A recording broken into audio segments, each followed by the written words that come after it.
महादेव से कुछ नहीं मांगने का, हमें तो केवल देवाधिदेव महादेव के पास में जाकर बैठना। आपको एक बहुत पहले एक बात कही थी कथा के माध्यम से, स्मरण में आप लोगों को होगा। पहले जो क्रीम आता था लगाने के लिए वो ऐसे चौड़े मुंह के ढक्कन का आता था महाराज जी, ऐसा ढक्कन उसका होता था, उसमें अपनी उंगली उसमें डाल के ऐसा लगा लो और चुपड़ के बढ़िया हो जाए। अब वो क्रीम आना बंद हो गया, अब एक ट्यूब आता है। उस ट्यूब का नियम है कि उसको ऊपर से नहीं दबाना है, नीचे से थोड़ा सा दबा। तो जैसे ही अपन नीचे से दबाओ नहीं तो ट्यूब निकल के भबक्स बाहर तुरंत, और फिर निकाल लो, लगा।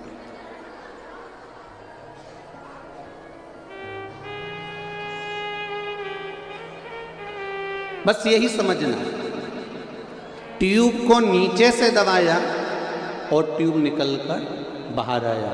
उसी तरह माता पिता गुरु शिक्षक और परमात्मा, इनके चरणों को दबाया और इनका आशीर्वाद निकलकर बाहर।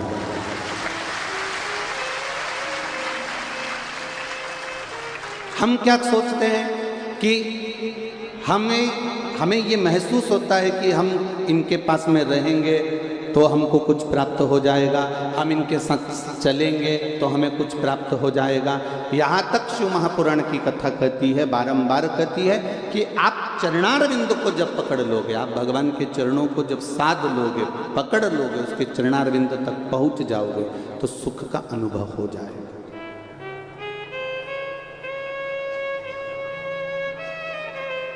त्रिवेणी संगम पर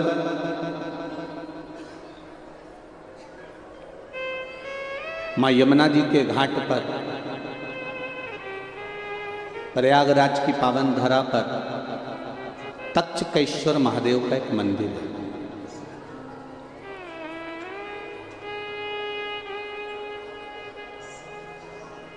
जो शायद पूरी दुनिया का एक ऐसा मंदिर है जहां पर बैठकर राजा परीक्षित को डसने वाला सर्प भी शिव की शरणागति ग्रहण कर रहा। और ये प्रयागराज का एक आनंद है। तक्षकेश्वर महादेव गए हो आप लोग? कौन कौन गया? अच्छा, होके आए हो ना? हाँ, बहुत। पूरे प्रयागराज का एक ऐसा महादेव का मंदिर जहां पर केवल आप कुछ क्षण के लिए बैठते हो और वो तक्षकेश्वर महादेव ना जाने कितने विष से, कितने ताप से, कितने दुख से आपको दूर कर देता है और अपना बनाने का प्रयास करता है। वो तक्षकेश्वर महादेव, तक्षकेश्वर महादेव। महाराज दरियाबाद के मोहल्ले में, आप लोग वहीं से हैं क्या? अच्छा, दरियाबाद के मोहल्ले में मां यमुना जी के घाट पर बना हुआ तक्षकेश्वर महादेव का एक अनुपम लीला है। जिस समय पर राजा परीक्षित सोने का मुकुट धारण कर कर जा रहे हैं, स्वर्ण मुकुट, और वो भी कोई साधारण सा मुकुट नहीं है राजा परीक्षित के मस्तक पर। राजा परीक्षित ने अपने दूतों से कहा कि जो सर्वश्रेष्ठ मुकुट हो, जो सुंदर हो, अति सुंदर हो, उस मुकुट को लेकर। अब उनको नहीं मालूम था कि जो मुकुट आया है राजा परीक्षित के मस्तक पर रखने के लिए वो जरासंध का। वो मुकुट राजा परीक्षित को लाकर दिया गया और राजा परीक्षित ने उस मुकुट को अपने मस्तक पर धारण करा। शिव महापुराण कथा कहती है एक मांग का टीका, एक चप्पल और एक छाता, ये तीन चीजें किसी के भी प्रयोग में नहीं लेना चाहिए। किसी की दूसरे की मांग कर या दूसरे की लेकर इसका प्रयोग नहीं करना। एक किसी की चप्पल हो, पादुका हो, या किसी का पांव का जूता हो, चप्पल हो, आपकी चली भी गई ना तो आपको टेंशन नहीं लेना, गई ना कोई बात नहीं। पर महाराज बड़ा दुख होता है, 500 की थी, चली गई जाने। वैसे तो हमारा शास्त्र कहता है जब भी तीर्थ करने जाओ, किसी पवित्र नदी के तट पर जाओ, संतों के पास जाओ, गुरुजन के पास में जाओ, भगवंतों के पास में जाओ, देवालय शिवालय जाओ, या किसी सतमार्ग की ओर आगे बढ़ रहे हो तो पांव में पादुका होना ही नहीं चाहिए। क्यों? क्योंकि आधा चित्त, आधा मन, आधा टेंशन तो आपका उस पादुका में लगा रहता है कि भाई है कि गई। आधा टेंशन तो वहां लगा रहता है, ध्यान लगा रहता है बार बार। कई बार चली भी जाती है और जाने के बाद कितना टेंशन होता है कि अब मैं किसकी ले जाऊं। चिंता तो व्याप्ति है, ऐसा नहीं कि चिंता नहीं व्याप्ति होता है। तो यहां पर हमारा सनातन धर्म कह रहा है कि एक मांग का टीका, एक पादुका और एक छाता। इसलिए हमारे सनातन धर्म में जब किसी का मृत्यु हो जाती है या कोई किसी के घर में कोई उद्यापन करता है या कोई बड़ा आयोजन करता है या कोई पूजन कराता है तो उसमें पद की महत्वता होती है। उस पद में दो चीजें बड़ी खास होती है, एक पांव की चप्पल और एक छाता। आपने देखा होगा कि अगर कोई समाप्त भी हो गया, मर भी गया, तो उसके बाद में जो पंडित जी को सामग्री देते हैं उसमें चप्पल, जूता या फिर छाता और वस्त्र, जनेऊ आदि का, गौमुखी, माला, लोटा, गीता जी और ये सभी चीजें प्रदान करी जाती। पर शास्त्र कह रहा है उसका कारण क्या है, क्यों देते हैं ब्राह्मण को कि भैया ये हमारे यहाँ तुमने उद्यापन करा है, इसमें ये पद दिया गया है, हमने कपड़े भी दिए हैं, उसमें जूता भी रख दिया, चप्पल भी रख दिया, छाता भी रख दिया। छाता और चप्पल की महत्वता क्यों कही गई? क्योंकि ये दो चीजें ऐसी हैं जिसमें काल समाया होता है। जब हम किसी को ये प्रदान करते हैं तो ये मानकर करते हैं कि हो सकता है हमारे जीवन में कोई दुख हो, तकलीफ हो, कष्ट हो, रोग हो, बीमारी हो, वो इसके दान करने से समाप्त हो जाए। राजा परीक्षित के मस्तक पर सोने का मुकुट आया, वो भी जरासंध का आया और वो जरासंध का मुकुट राजा परीक्षित पहनकर इतने आनंदित हो गए, इतने आनंदित हो गए, उनको लगा ये रतन से जड़ा हुआ है, ये हीरे से जड़ा हुआ है, बड़ा सुंदर है, बड़ा सुंदर है। उनको कितना प्रसन्नता होती है, कितनी प्रसन्नता होती है। कई लोगों को सुंदरता का स्वरूप देखकर, कई लोग अगर ज्यादा सुंदर होते हैं तो दर्पण के सामने लगे होते हैं।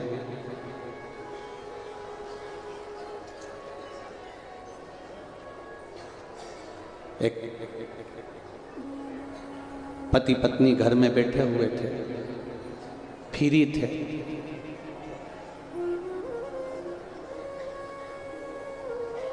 घर में घुस गई बहुत सारी मक्खी। दोनों को टेंशन हो गया, ये मक्खियां कहां से आ गई? कंपटीशन करते हैं कौन कितनी मारता है। दोनों ने कंपटीशन किया, पति ने भी मक्खी मारी, पत्नी ने भी मारी। पति 2 मक्खी मारकर लेके आया और पत्नी के पास आकर बोला मैंने 2 मार दिए। ये स्त्री है, ये पुरुष है।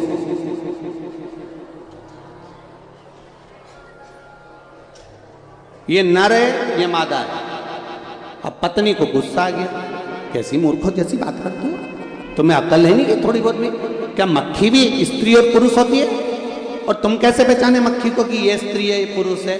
अरे तुझे क्या मालूम, जो मक्खी ये मैं पकड़ के लाया हूं, ये कांच पे बैठी थी, दर्पण पे, और ये ऐसे ही घूम रही थी। तो मैं समझ गया था दर्पण पे चिपकी हुई है मतलब स्त्री ही है पक्का। और ये जो मक्खी है घूम रही है, ये मैं समझ गया ये पुरुष है। इसको समझ, 3 चीजें हमारे यहां सब कभी किसी की नहीं है। जम के बोलो, पहला मांग का टीका, दूसरा पांव की चप्पल और तीसरा छाता। ये 3 चीजें कभी नहीं लेनी किसी की। अगर आ भी जाए तो उसको वापस कर देना चाहिए। साहब ये आपका आ गया, लेकर जाए। पहुंचा 200। अब राजा ने मुकुट धारण कर लिया, शमीक बाबा के आश्रम में पहुंच गए। ये सब आपने श्रीमद् भागवत कथा में सुना ही है। जल की याचना करी, बहुत प्यास लग रही है, पर जल की याचना करी, शमीक बाबा नेत्र बंद कर कर बैठे हुए थे और इनकी चित्तवृत्ति में आ गया कि ये ढोंग कर रहा है, ये प्रपंच कर रहा है। उसको ये दृष्टि में आया, फिर जल की याचना करी, महाराज हमको प्यास लगी है, पानी दे दीजिए, बहुत प्यास लगी है, थोड़ा जल हमको दे दीजिए, थोड़ा सा जल दे दीजिए। बार बार प्रयास करा गया, बार बार मांगा गया, पर जल नहीं मिला। अंत में क्रोध आया, मरा हुआ सर्प पड़ा था और बाण की नोक पर उठाकर बाबा के गले में डाल दिया। और जैसे ही डाला, डालने के बाद राजा चले गए। सूचना श्रृंगी बाबा को मिल गई और वो श्रृंगी बाबा को जब सूचना मिली तो वो सूचना पाते ही श्रृंगी बाबा को क्रोध आ गया।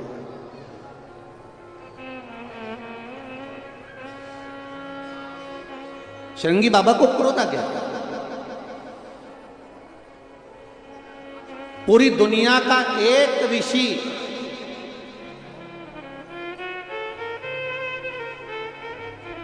पूरी दुनिया का एक ऋषि ऐसा था, पूरी दुनिया में एक संत, एक साधु, एक सन्यासी, एक तपस्वी, एक साधक, एक उपासक, एक ऋषि ऐसे थे जो परमात्मा को पृथ्वी पर लाने के लिए अपनी जिंदगी तक दांव पर लगा दी थी। वो श्रृंगी ऋषि थे, वो श्रृंगी बाबा। जिस समय पर दशरथ जी के घर में संतान नहीं हुई और पुत्र कामेष्ठी यज्ञ करवाया गया, गुरुओं ने कह दिया पुत्र कामेष्ठी यज्ञ करवाना है। पूरी पृथ्वी पर सूचना करी गई, हर जगह पर सूचना गई कि यहाँ पर पुत्र कामेष्ठी यज्ञ करवाना है, पुत्र कामेष्ठी यज्ञ करवाना है, पुत्र कामेष्ठी यज्ञ करवाना है। एक से बढ़कर एक विद्वान थे, एक से बढ़कर एक तपस्वी थे, एक से बढ़कर एक साधक थे, एक से बढ़कर एक सन्यासी थे, एक से बढ़कर एक सारे के सारे संत महात्मा विराजमान थे। पूरे भारत की भूमि पर संतों को ढूंढा गया कि कोई आए और पुत्र कामेष्ठी यज्ञ करवा दे। चारों तरफ सूचना पहुंचाई गई कि कोई पुत्र कामेष्ठी यज्ञ करवा दे, पर पुत्र कामेष्ठी यज्ञ करवाने के लिए कोई आगे नहीं आया। तब गुरु जी के पास में फिर सूचना गई। दशरथ जी ने हाथ जोड़कर कहा कोई पुत्र कामेष्ठी यज्ञ नहीं करवा रहा।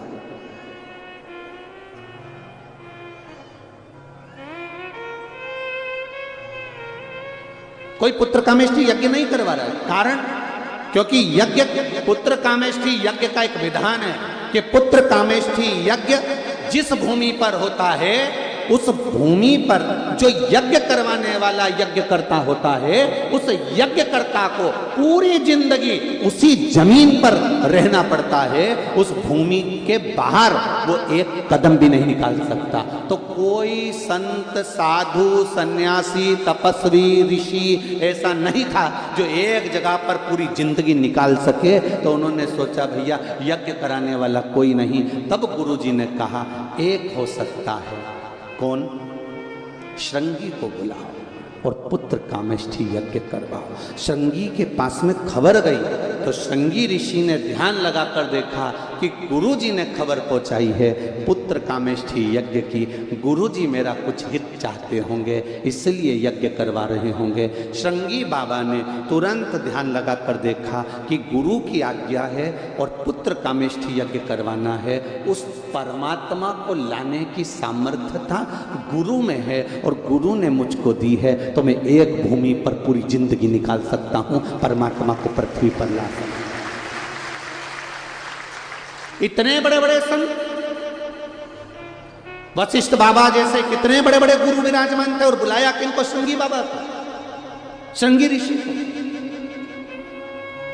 कारण केवल इतना सा था कि उन्होंने अपना सर्वस्व देने के लिए तैयार होगा। सर्वस्व, एक संत, एक साधु, एक सन्यासी, तपस्वी, साधक, उपासक और एक जो भगवान का भक्त होता है वो अपना सर्वस्व देने को तैयार हो जाता है। पर उसमें कहीं कामना रह जाती है तो फिर वो सर्वस्वता नहीं दे पाता है। कहीं कामना रह गई, कहीं लोभ रह गया, आसक्ति रह गई, वासना रह गई, तृष्णा रह गई तो नहीं दे पाए। केवल एक श्रृंगी बाबा ऐसे थे जिन्होंने मन बना लिया था कि मैं एक जगह पर पूरी जिंदगी निकाल दूंगा, पर उस बैकुंठ अधिपति को मृत्यु लोक में लेकर आऊंगा और पुत्र कामेष्ठी यज्ञ श्रृंगी बाबा ने कराया और उनको पूरी जिंदगी, पूरा जीवन एक जगह पर, जिस भूमि पर यज्ञ किया था उस भूमि पर निकालना, एक जगह। शिव तत्व साधारण नहीं है। भगवान शंकर की कथा साधारण नहीं है। महाराज शिव कथा कहती है, रोज रोज किसी के घर जाओगे तो तुम्हारा मान घट जाए। बोलो सही है? मान घट जाए। रोज रोज अगर किसी के घर जाओगे तो तुम्हारा मान घटेगा, सम्मान घटेगा। पर शिव महापुराण की कथा कहती है, रोज रोज शिव के मंदिर जाओगे तो तुम्हारा मान और सम्मान दोनों बढ़ेगा। रोज रोज अगर आप शंकर के मंदिर जा रहे हो, रोज रोज शिवालय जा रहे हो, रोज शिव के द्वार जा रहे हो, तो तुम्हारा मान भी बढ़ेगा, सम्मान भी बढ़ेगा, इज्जत भी बढ़ेगी और नाम भी बढ़ेगा। और क्या वो दे सकता है? पूरी झोलियां भरकर भंडार भी भर देगा, ये निश्चित बात। वो शिव है, ओघड़ी है, दयालु है, दाता, खाली नहीं छोड़ता। हम मानते हैं जितना बड़ा प्रागण्य है प्रयागराज मेले के हिसाब से उतना बड़ा है, पर जरूरी नहीं कि आप सब अंदर आकर बैठे। आपको जहां जगह मिले बस बैठना जरूर उसके चरणारविंद, उसकी शिव महापुराण के सम्मुख में, उसके साक्षी में। कंकर शंकर की भूमि भले बिछात नहीं हो, रज में बैठना है, क्योंकि ना जाने कौन सा कंकर हमारे जीवन को संवार कर शंकर के रूप में प्राप्त हो जाए। जहां मौका मिलता,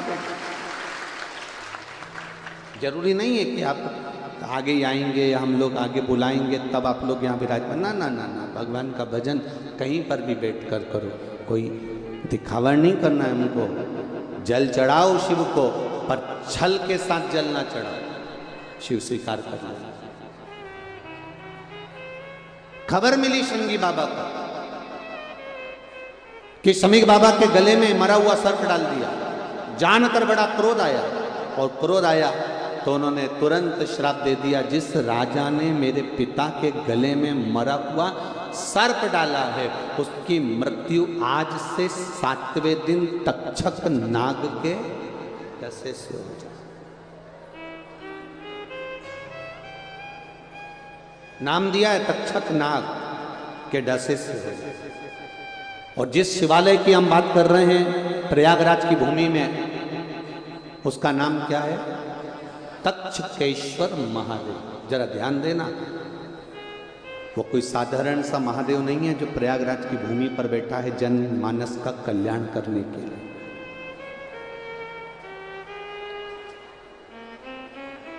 कई लोग तो प्रयागराज के भी ऐसे होंगे जो आज तक नहीं गए होंगे। कितने लोग बैठे हैं जो आज तक तक्षकेश्वर नहीं गए? नहीं गए? थोड़ा सा पानी लिया बाजू में से है?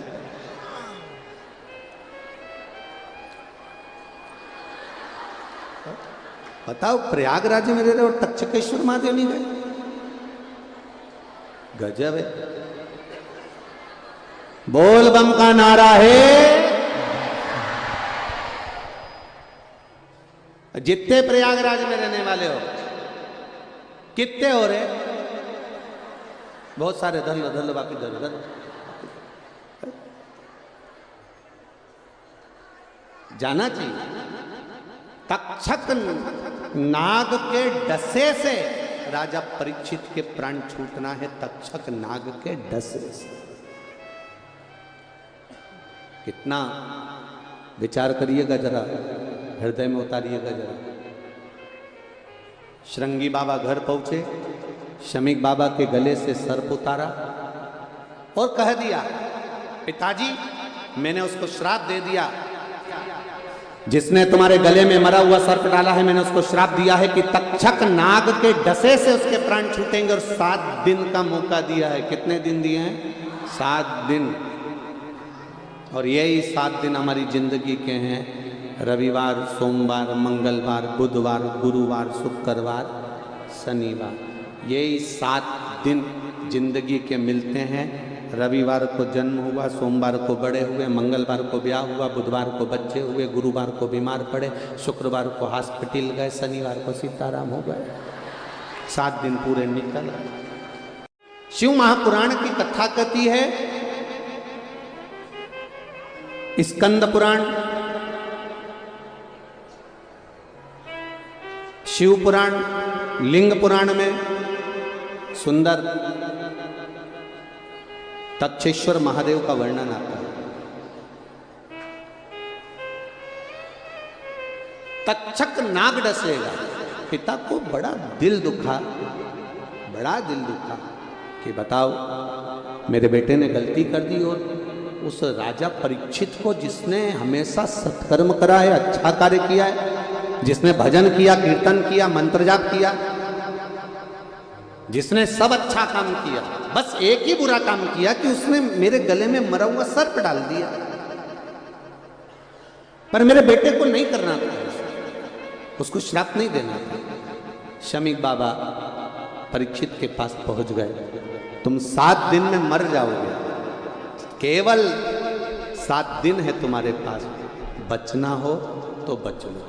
गुरु के शब्द बड़े अटपटे होते हैं। एक तरफ गुरु कह रहे हैं कि तुम 7 दिन में मर जाओगे, और दूसरी तरफ गुरु कह रहे हैं कि तुम्हें बचना हो तो बच लो। जब मरना ही है तो फिर बचने के लिए रह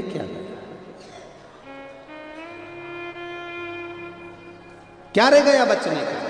पर गुरु के शब्द बड़े अटपटे होते हैं। गुरु ने कहा शरीर छूट जाएगा, पर ये आत्मा परमात्मा का भजन कर कर इसको अमर तत्व प्रदान कर लो, जिससे ये बाद में फिर जन्म।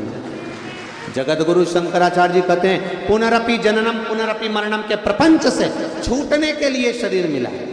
कोई तुमसे कहे कि तुम मेरे पास आ जाना, मैं ऐसा कर दूंगा कि जिंदगी में तुम्हारे पास दुख नहीं आएगा, तकलीफ नहीं आएगी, कष्ट नहीं आएगा, रोग नहीं आएगा, बीमारी नहीं आएगी, ये नहीं आएगा।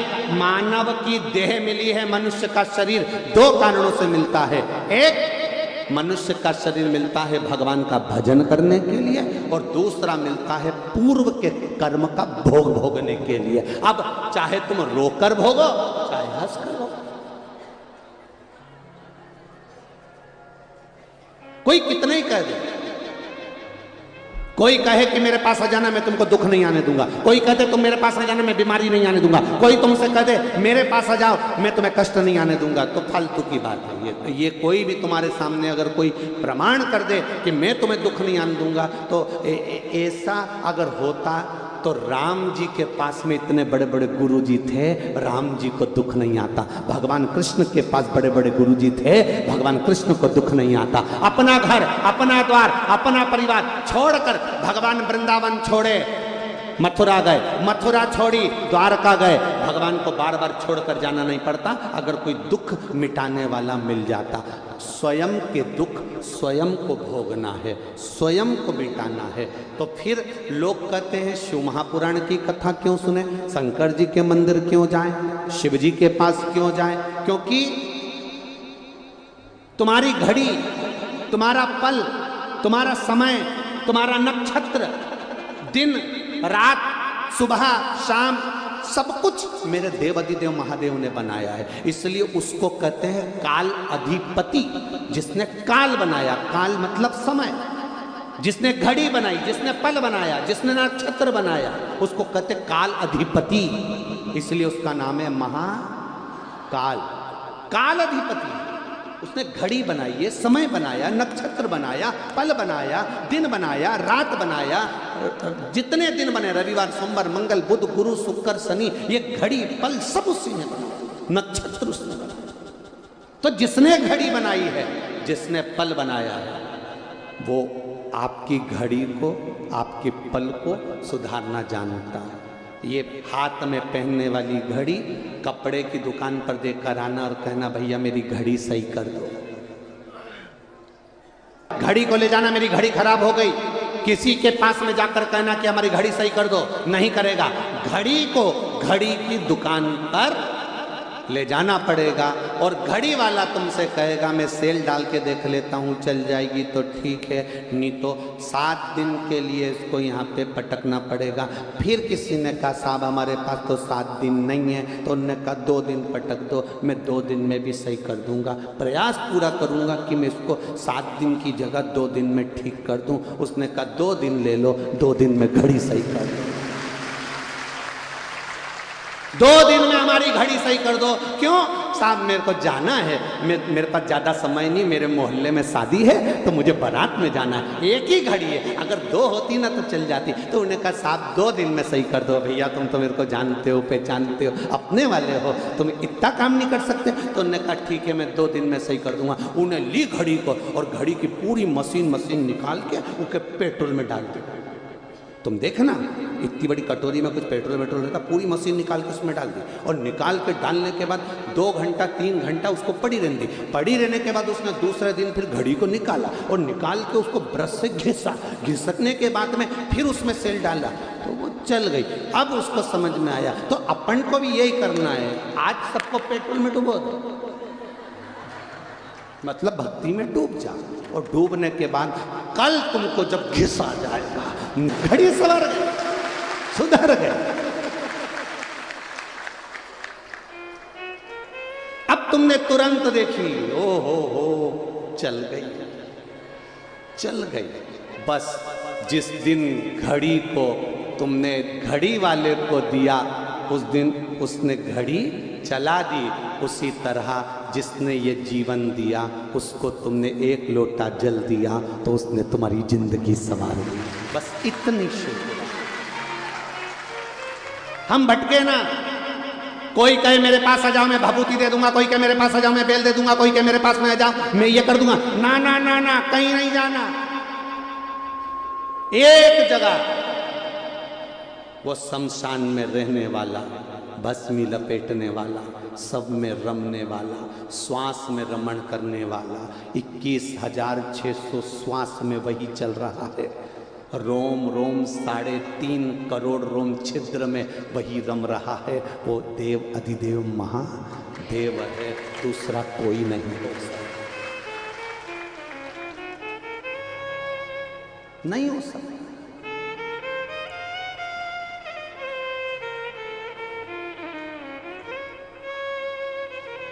मरने वाले को क्या चाहिए? जो मर रहा है, अंतिम सांसें चल रही है, अंतिम सांसें चल रही है, आईसीयू में पड़ा है, होश में पूरा है, मर रहा है, उससे पूछना रबड़ी ला दूं, मालपुआ, अब अंतिम सांसें गिन रहा है और ये पास में खड़ी गुलाब जामुन ला दूं, अंतिम सांसें।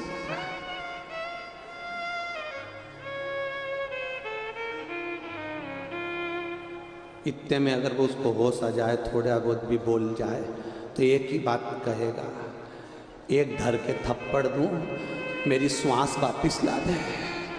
इतने में तो वो भी कहेगी मैं कहाँ से लाऊं, मैं रबड़ी ला सकती हूँ, गुलाब जामुन ला सकती हूँ, इमरती भजिया पकौड़ा ला सकती हूँ, पर श्वास नहीं ला सकती।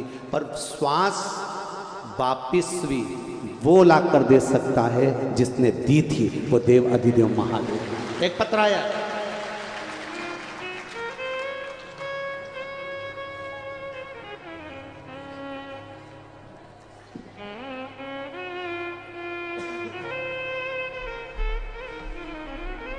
शादी की पत्रिका भी है, 9 फरवरी की शादी है।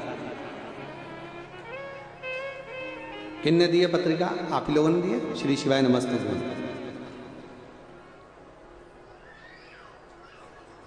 बाबा देव अधिदेव महादेव की कृपा से गुरुदेव के चरण को आनंद। मैं कीर्ति प्रयागराज से हूँ। बाबा की कृपा से बाबा से विनती करने हम लोग गए थे कुंवरेश्वर धाम, वहाँ से बोल कर आए और बाबा की कृपा से शादी पक्की हुई है, शिव कृपा से। गुरुदेव को बताना चाहूँगी मेरे लीवर में दिक्कत आई थी और डॉक्टर ने कहा पूरा लीवर खराब हो गया है, अब आपके पास में समय नहीं है। लीवर किडनी दोनों को प्रॉब्लम हो गया। जब देख लिया पत्रिका पे आपने लिखा है, जब सब तरह से हार गए तब देवाधिदेव महादेव की कथा सुनना प्रारंभ कर। एक लोटा जल सारी समस्या का हल। बाबा को चढ़ाया, बेलपत्र का पान किया। दूसरी बार फिर डॉक्टर को दिखाने के लिए गए। गुरुदेव बाबा की कृपा क्या होती है, डॉक्टर ने कह दिया तुम्हारी पूरी रिपोर्टें नॉर्मल हैं, लीवर और किडनी ठीक हो गए। बैठिए बहन, श्री शिवाय नमस्ते। हम बैठे, ये शिव तत्व है, ये शंकर है, ये ओघड़ी है। बैठो बहन, हर हर महादेव। ये शिव। एक पत्र और है। मेरा नाम उत्तम सिंह, ग्राम रनिया डीही, तहसील हंडिया प्रयागराज से हूँ। आप ही हैं? श्री शिवाय नमस्ते। एक लोटे जल का क्या महत्व है गुरुदेव, एक बेलपत्री का मैं क्या वर्णन करूं। मेरे हाथ में कई सालों से गांठ पड़ी हुई थी, वो गठान बढ़ती जा रही थी, कम नहीं हो रही थी। गुरुदेव किसी ने कहा कि टीवी पर कथा आती है, आप एक लोटा जल चढ़ाओ और कथा तो सुनो। मैंने एक लोटा जल चढ़ाना प्रारंभ करा। हमारा विश्वास पहले शिव में इतना नहीं था गुरुदेव। हम मानते हैं भगवान को पर इतना नहीं मानते थे। गुरुदेव शिव जी को एक लोटा जल चढ़ाते, बेलपत्री लाते, कुंदकेश्वर महादेव के नाम से उसको खाते। बाबा की कृपा से मेरे हाथ की गठान ठीक हो गई, पूरी गठान गल चुकी है। तो हम तेरी कृपा बिना न हिले एक भी, लेते हैं श्वास तेरी कृपा से तनु।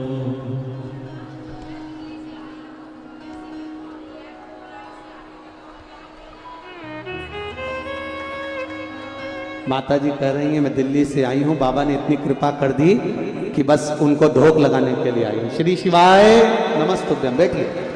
तेरी कृपा बिना न हिले एक भी अणु, लेते हैं श्वास तेरी कृपा से तनु तनु। बखान क्या करूं मैं राखों के ढेर का, चपटी बबूत में खजाना कुबेर का। हे गंगधार मुक्ति द्वार ओमकार तू, भोले ओमकार तू। आयो शरण तिहारी तार तार तू। ये उसकी कृपा से, इसमें सियोर वाला महाराज ने कुछ नहीं करा और ना सियोर वाला महाराज कुछ कर सकता। दुनिया का दुख मिटाने की गारंटी केवल मेरे देवाधिदेव महादेव के पास है, बाकी के किसी के। वो मिटाएगा। दुनिया के एक चोर चोरी करने आया और उसको कुबेर बना देता, वो रावण सोने की लंका लेकर चले जाता है। और कितना भोला मेरा देवाधिदेव महादेव, कितना भोला। रावण ने कह दिया आपकी धर्म पत्नी बड़ी सुंदर है, पार्वती नहीं। रावण कह रहा है मैं माता को अपने साथ लंका ले जाना चाहता हूं। ले जा।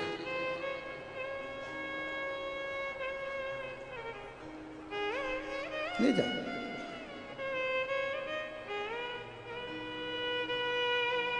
कितनी विचित्र बात है। रावण ने पार्वती जी को पालकी में बिठाया, ले जाने लगा। पार्वती जी शिव जी को देख रही हैं, आपने अपनी अर्धांगिनी को भेज दिया। शिव जी ने कहा तू चिंता मत कर, मुझे तुझ में से एक देवी प्रकट करनी है और वो रावण लेकर जाएगा तभी प्रकट होगा। इतनी सुंदर मां पार्वती लेकर रावण चला। बीच रास्ते में भगवान शंकर ने षडानंद कार्तिकेय को भेज दिया।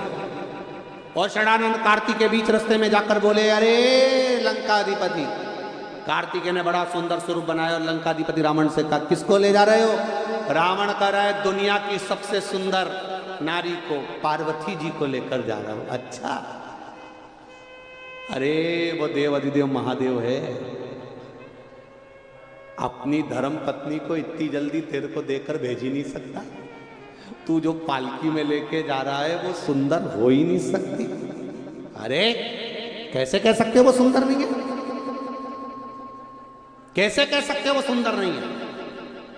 लंकाधिपति रावण ने जो पालकी में से वस्त्र हटाया, मां काल रात्रि काली उसी पालकी में बैठी हुई थी। रावण भय खाकर भागा लंका के लिए, तुरंत रावण भय खाकर भागा। पार्वती मैया महाकाली ने पीछे से रावण को पकड़ा और पकड़कर महाकाली ने कहा, अब तेरा विनाश का समय आ गया।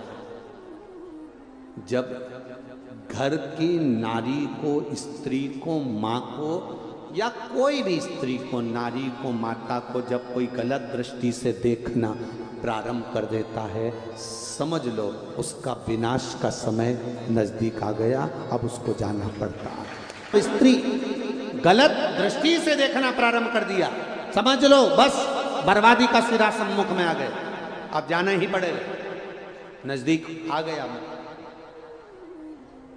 7 दिन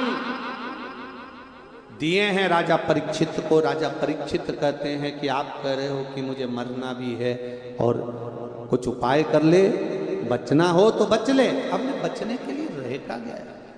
बचने के लिए क्या रह गया? क्या कर सकते हैं हम बचने के लिए?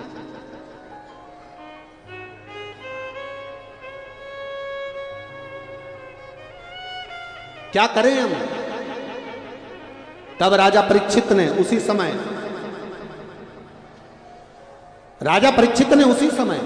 अपना पूरा राजपाट अपने बच्चों को दिया और भगवान का भजन करने के लिए बाहर निकल गए। कोई कह रहा है कि यज्ञ करो, कोई कह रहा है अनुष्ठान करो, कोई कह रहा है ये करो, कोई कह रहा है वो करो। उसने कुछ नहीं करा, केवल करा सुखदेव जी महाराज के चरणों में जाकर बैठा। 7 दिन श्रीमद् भागवत कथा श्रवण करी, मतलब अपने चित्त को परमात्मा से जोड़ने का प्रयास करा, चित्त को परमात्मा से जुड़ा।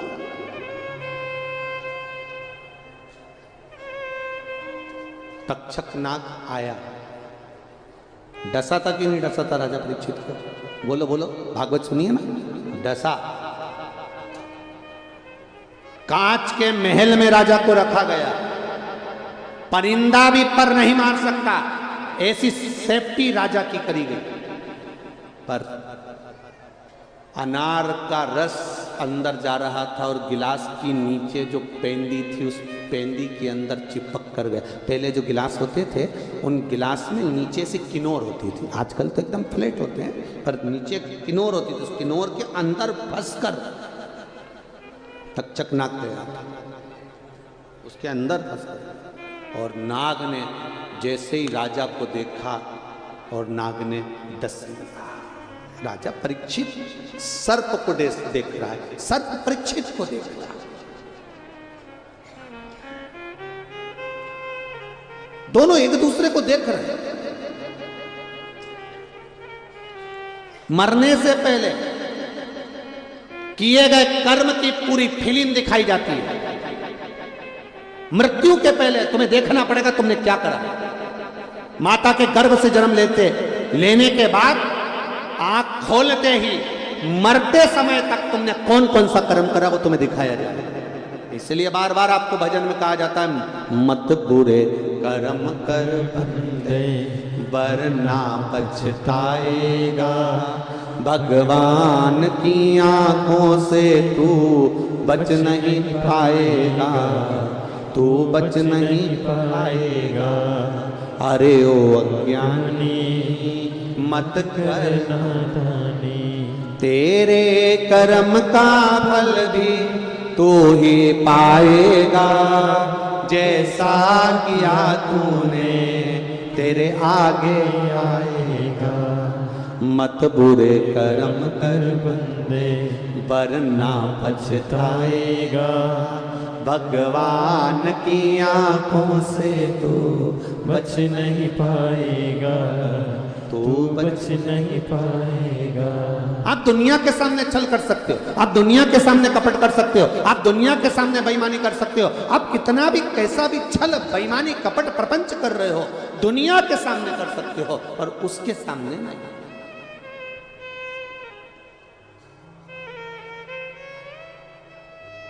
यहां समझा सकते हो, मैंने ऐसा नहीं करा, कसम खा के कह रही हूं, मैंने ऐसा नहीं किया, मैं तो ऐसी बोली नहीं, मैंने तो ऐसा बोला ही नहीं। बोलने के बाद भी हम कसम खा सकते हैं, सौगंध खा सकते हैं, खड़े हो सकते हैं, अदालत में जाकर पैसा देकर भी हम सब कुछ सुधार सकते हैं, पर यहां सब कुछ सुधार सकते हो, सब कुछ बोल सकते हो, यहां तुम बोलते हो, तुम्हारा धन बोलता है, तुम्हारा वैभव बोलता है, तुम्हारी सत्ता बोलती है, और वहां तुम्हारा पुण्य बोलता है कि तुमने क्या पुण्य करा। यहां तुम्हारा वैभव बोलेगा, यहां तुम्हारी सत्ता बोलेगी, यहां तुम्हारा धन बोलेगा, यहां तुम्हारी पूंजी बोलेगी, यहां तुम्हारा वैभव बोलेगा, और वहां तुम्हारा पुण्य बोलेगा। वहां जवाब देने के लिए तुमसे पूछा ही नहीं जाएगा, तुम तो बस पहुंचे, खड़े हुए, और उसने बोलना चालू कर, बस। अब तुम कहो भी साहब मेरे को बैकुंठ जाना, तो ऊपर वाला भी कह देगा क्या करा था तूने जो बैकुंठ जाना, क्या करा था बैकुंठ जाना। मैंने प्रयागराज का जो मेला होता है माघ महीने का, मैं उसमें गई थी त्रिवेणी नहाने। अच्छा, अभी रुक, उन्होंने तुरंत टीवी चालू करी और तुमको दिखा दिया, अब देख ले तू त्रिवेणी नहा रही है, देख ले तू अच्छे से। इतने में वो मुस्कुरा के बोली तुम देख लो नारी की नहीं नारी, ठीक है नहाए, अच्छे से देख लो नहाई की नहीं, देख लो। भगवान अब मुझे बैकुंठ भेजो, भगवान ने कहा नरक जाएगी, नरक, काय को बैकुंठ जाएगी। अभी तो दिखाया मैंने कि मैंने त्रिवेणी नहाई, और तुम कह रहे हो नरक जाएगी। इतने में यमराज ने कहा तू नहाई कि नहीं नहाई, हाँ नहाई, तो फिर मेरे को बैकुंठ भेजो। यमराज बोले तू नरक जाएगी, तू बैकुंठ जा ही नहीं सकती, पक्का बिल्कुल एकदम 100%। तो तुम देखे हो ना मैंने नहाई हूं, हाँ देखा, तो फिर मुझे बैकुंठ क्यों नहीं भेजते। इतने में यमराज ने कहा आगे का तो देख, रुक जा, नहाई, हाओ, बाहर गई, हाओ, कपड़े लाई, हाओ, त्रिवेणी में धोए, हाओ, नरक जा, जा। अब बोलो तेरा क्या होगा रे कालिया, अब बोलो। थोड़ा सा पानी उस त्रिवेणी में से बाहर ले जाती, धोती, पटक देती वहां पानी को ऊपर ही, परंतु तूने वही कपड़े को वही और उसी में निचोड़ रही, उसी में, और तिलक मिलक लगा के, छोटी मोटी कर ली वहीं बैठ के, और बाल महाल सब ऊंच के, और सारा टूटा हुआ बाल वहीं पटक के, और कह रही गंगा मैया मुझ पे कृपा करना। गंगा बोली अगली बार आ तू, आना मेरे मोहल्ले में दूसरी बार, आज तू प्रयागराज तेरे से निपटूंगी बाद में। जो घर गई, घर जाने के बाद फिर अगले साल प्रयाग का मेला आया, मेरे को प्रयागराज जाना है, पर मेरी हापड़ी चल रही है। इतने में तो तुरंत पति ने कहा रेंद एक बार नहाया ही ना, गंगा जी ने कहा अब मत आना, तू अच्छे से आती ना तो ऊपर वाला भी कहेगा अब जा स्वर्ग की नरक, अब तुम कहाँ जाओगे रे? तुम वैसे तो मेरे को उम्मीद है तुमने नहीं निचोड़ा होगा, इतना विश्वास तो मेरे को है। कहीं नल लगाए होंगे ना, प्रशासन ने नल लगाए। अपना स्नान करने के बाद कपड़ा नल पर जाकर धो, पर मेरी गंगा और यमुना और सरस्वती में मत धो। स्वच्छ है, साफ रखो। ये वो पवित्र माँ है जिसकी पवित्रता का आज भी आनंद है महाराज। ये पवित्र माँ, इसकी पवित्रता का ध्यान रखना हमारा कर्तव्य। कोई कपड़ा धो रहा है, हम देखकर अनदेखी कर देते हैं। नहीं नहीं, कपड़ा क्यों धो रहा है, इस कपड़े को ले जा बाहर नल में धो। हम नहीं बोलेंगे तो कौन बोलेगा? प्रयाग हमारा है और ये गंगा यमुना सरस्वती हमारी है। हम अपनी माँ को पवित्र देखना चाहते हैं, उसका पवित्रता में नहीं देख सकते। हमको बोलना पड़ेगा। क्या धो रहे हो ये कपड़े, अपने कच्छे क्या धो रहे हो? इस गंगा के जल में, इस गंगा के जल। वो गंगा, वो त्रिवेणी, वो त्रिवेणी, वो गंगा साधारण नहीं। पृथ्वी का पुत्र मंगल ग्रह, कौन सा ग्रह? मंगल ग्रह, जिनकी धर्म पत्नी का नाम था शकित, पास में आई। और मंगल ग्रह की धर्म पत्नी शकित जब मंगल के पास में आई और शकित ने कहा, शकित ने एक प्रश्न किया, मंगल ग्रह की धर्म पत्नी शकित ने एक प्रश्न किया। वो प्रश्न था बड़ा भारी, जो संपूर्ण विश्व के कल्याण के लिए है। मंगल ग्रह की धर्म पत्नी ने प्रश्न किया कि संसार के लोग, संपूर्ण विश्व के लोग, वो कौन सा स्थान है जिस स्थान पर पूरा विश्व का व्यक्ति अगर एक बार चले जाए, बस केवल पांव रख दे और उसके संपूर्ण पाप नष्ट हो जाएं, और उसको बैकुंठ धाम नहीं, गौलोक धाम।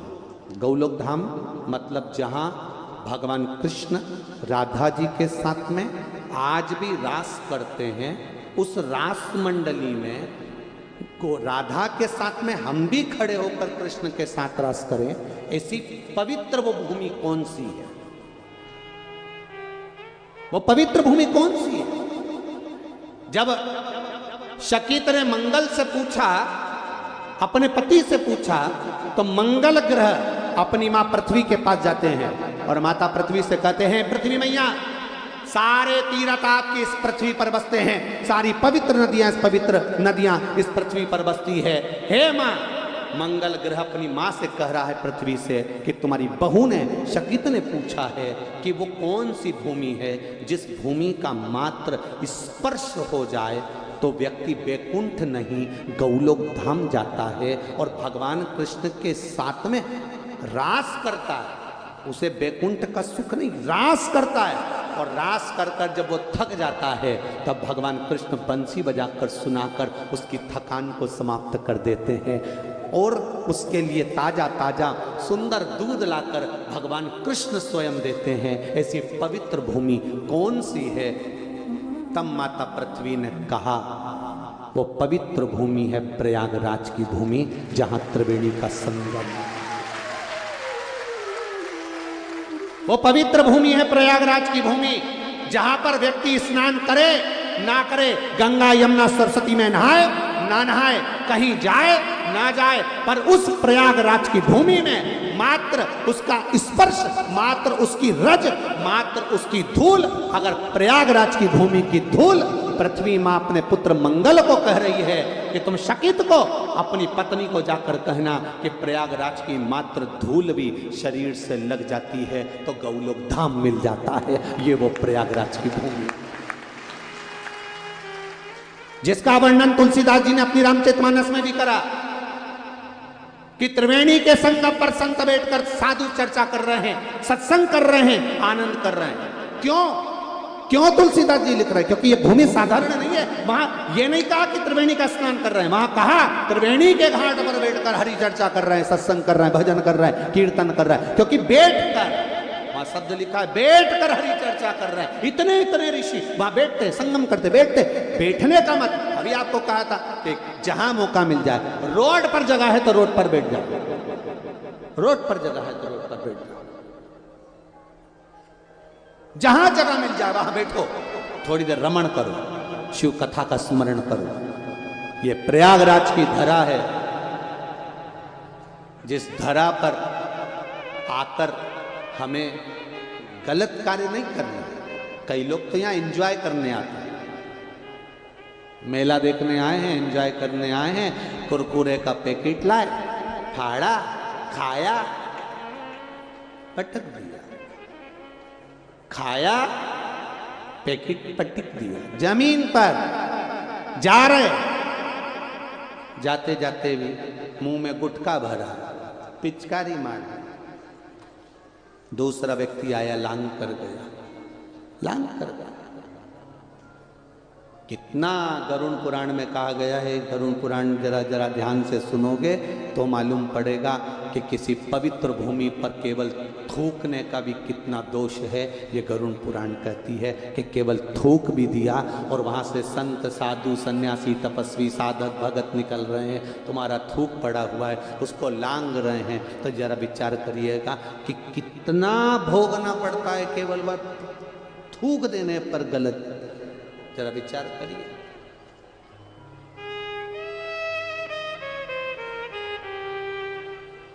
कितने किस्मत वाले हो रहे प्रयागराज वालों, घर जाके नजर उतरवा लेना।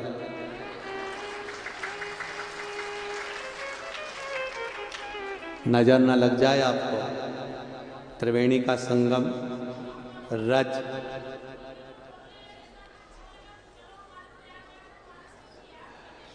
त्रिवेणी का संगम है, प्रयागराज की भूमि है। रज वही जो माता पृथ्वी ने मंगल को कहा था, अपनी बहु सकित को कहने के लिए कहा था, वह जब सुनो पढ़ो तो स्मरण होता है। अब तक्षक नाग ने डसा, एक दूसरे को देख रहे हैं। परीक्षित मरते मरते भी तक्षक नाग को देख रहे हैं और तक्षक नाग परीक्षित को मरते हुए देख रहा है।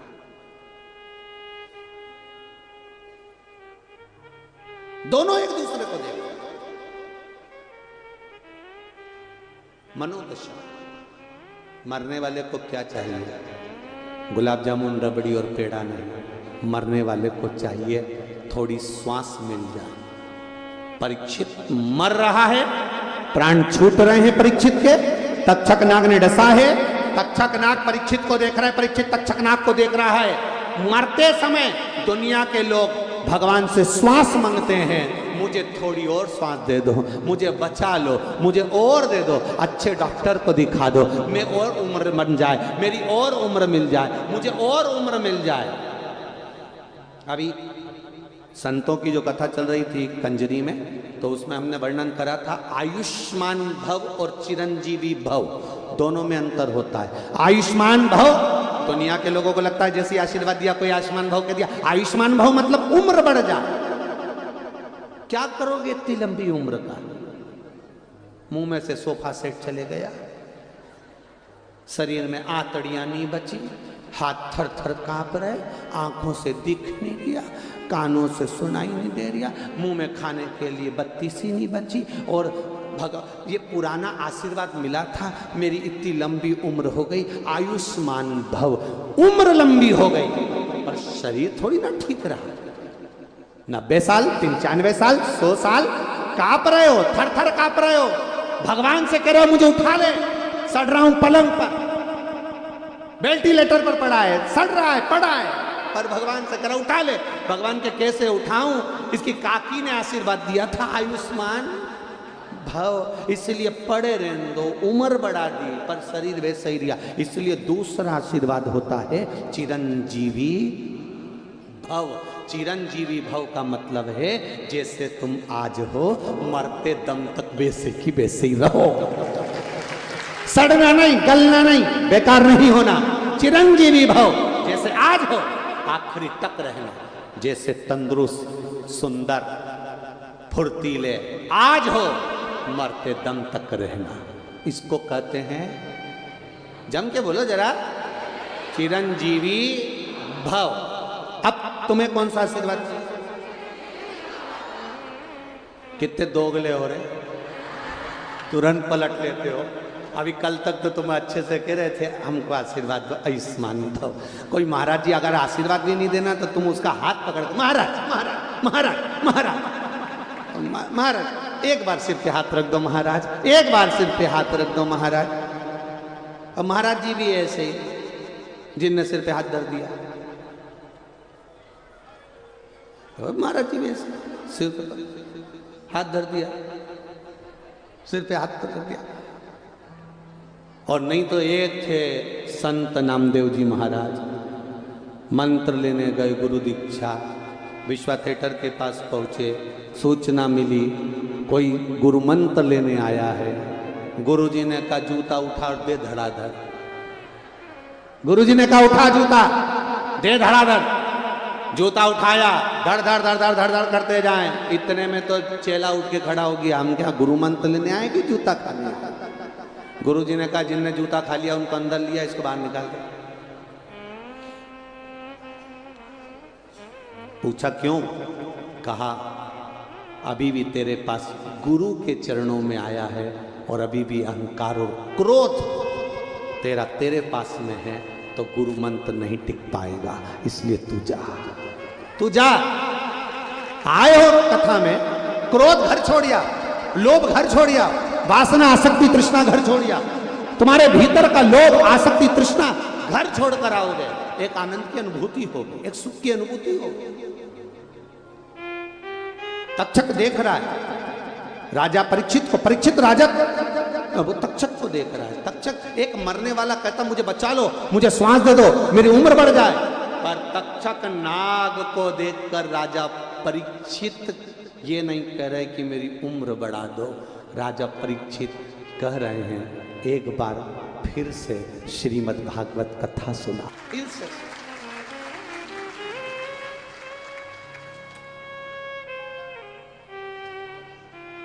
बस वो मुझे मिल, वो कहा ना, भोलेनाथ सुना दो ऐसी कथा जिसे सुनकर मैं भी अमर हो लूं। जिसे सुना था मीरा बाई ने, जिसे सुना था कर्मा बाई ने, भोलेनाथ सुना दो ऐसी कथा जिसे सुनकर मैं भी अमर हो लूं।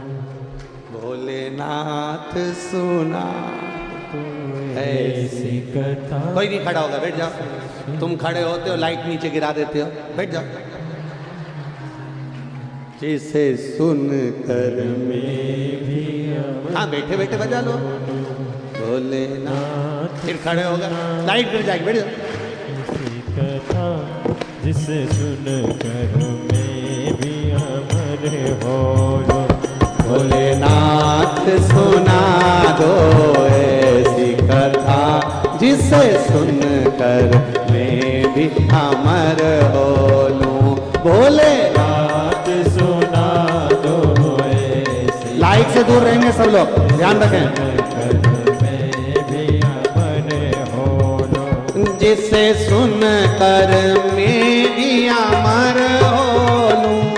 जिसे सुनकर मैं भी अमर हो लूं। ओ जिसे सुनकर मैं भी अमर हो लूं। जिसे सुनकर मैं भी अमर हो लूं। ओ भोलेनाथ सुना दो ऐसी कथा जिसे सुनकर भी अमर हो लूं। भोलेनाथ सुना दो ऐसी कथा जिसे सुनकर मैं भी अमर हो। जय हो।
संतों की मस्ती है। जो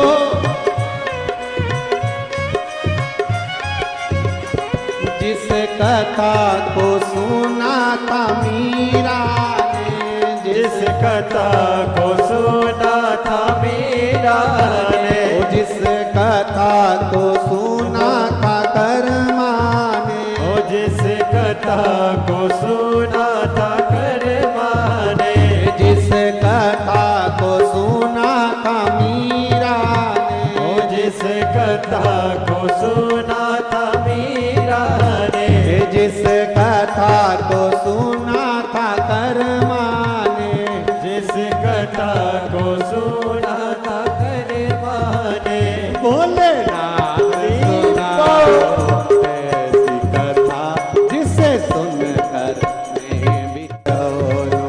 बोले नाथ सुना दो ऐसी कथा जिसे सुनकर मैं भी अमर हो लूं, जिसे सुनकर मैं भी अमर हो लूं, जिसे सुनकर मैं भी अमर हो लूं, जिसे सुनकर मैं भी अमर हो लूं, जिसे सुनकर मैं भी अमर हो लूं। भोलेनाथ सुना दो ऐसी कथा जिसे सुनकर मैं भी अमर हो लूं।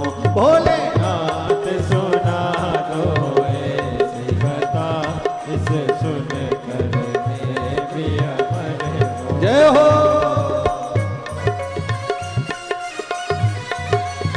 जय हो।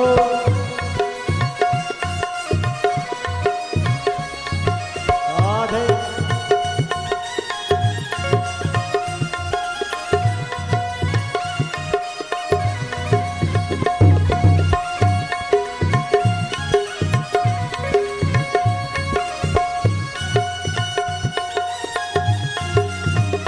जय हो।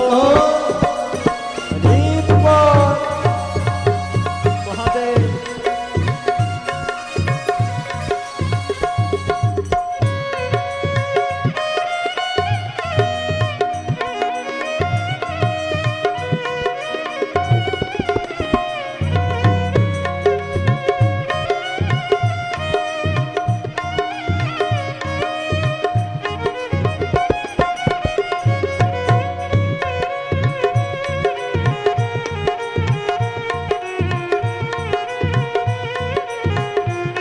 भोले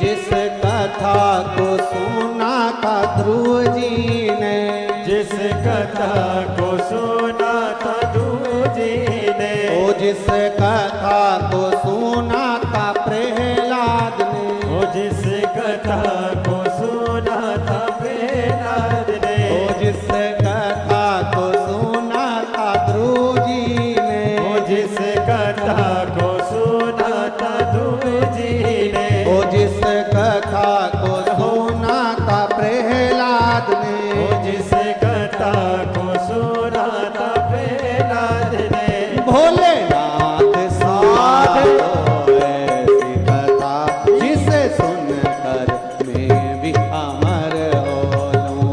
भोलेनाथ नाथ सुना दो ऐसी कथा जिसे सुनकर मैं भी अमर हो लूं। ओ भोलेनाथ सुना दो ऐसी कथा जिसे सुनकर मैं भी अमर हो लूं। भोलेनाथ नाथ सुना दो ऐसी कथा जिसे सुनकर मैं भी अमर हो लूं। ओ जिसे सुनकर मैं भी अमर हो लूं, जिसे सुनकर मैं भी अमर हो लूं। ओ जिसे सुनकर मैं भी अमर हो लूं, जिसे सुनकर मैं भी अमर हार हार महादेव। अपने स्थान पर बैठकर बाबा देवाधिदेव महादेव से प्रार्थना भाव के साथ त्रिवेणी का संगम, सुंदर प्रयागराज की भूमि, रज पवित्र, जहाँ बैठकर आप भगवान देवाधिदेव महादेव से अपने हृदय की बात, अपने दिल की बात बाबा देवाधिदेव महादेव से कही। भाव से, हृदय से देवाधिदेव महादेव से प्रार्थना। श्री शिवाय नमस्तुभ्यं, श्री शिवाय नमस्तुभ्यं, श्री शिवाय नमस्तुभ्यं, श्री शिवाय नमस्तुभ्यं, श्री शिवाय नमस्तुभ्यं। भोला सब दुख काटो मारा, ओ भोला सब दुख काटो मारा। शिव शंकर जपो तेरी माला, भोले बाबा जपो तेरी माला। भोला सब दुख काटो मारा, ओ भोला सब दुख काटो मारा। वेश है मंगल मंगलकारी, वेश है मंगल मंगलकारी। शमशान वासी हमारा, शमशान वासी हमारा। भोला सब दुख काटो मारा, ओ भोला सब दुख काटो मारा। भगवान शिव की कथा करें, औगड़ी की कथा करें। तक्षक नाग पुनः डसने के बाद एक बार फिर से राजा परीक्षित को तक्षक नाग नमन कर रहा है, प्रणाम कर रहा है कि गजब है कि तूने मांगा तो मांगा क्या कि एक बार फिर पुनः हरि चर्चा, प्रभु की चर्चा, राम नाम, कृष्ण नाम, शिव नाम पुनः फिर चर्चा हो जाए। शिव भगवान की चर्चा फिर पुनः हो जाए, राम नाम कृष्ण नाम की चर्चा फिर पुनः हो जाए। मिले प्रयागराज की धारा से आप लोग जब घर जाएं, बोल कर जाना, जहां बैठकर कथा सुन रहे हो वहां पर भगवान से प्रार्थना कर कर जाना कि बाबा एक बार 2 दिन की शिव पुराण नहीं, बाबा ऐसी कृपा करना कि बार बार शिव पुराण होती है, बार बार शिव पुराण होती है। और जितनी बार सतुआ बाबा ये प्रयागराज के मेले में आए, उतनी बार शिव पुराण लाए।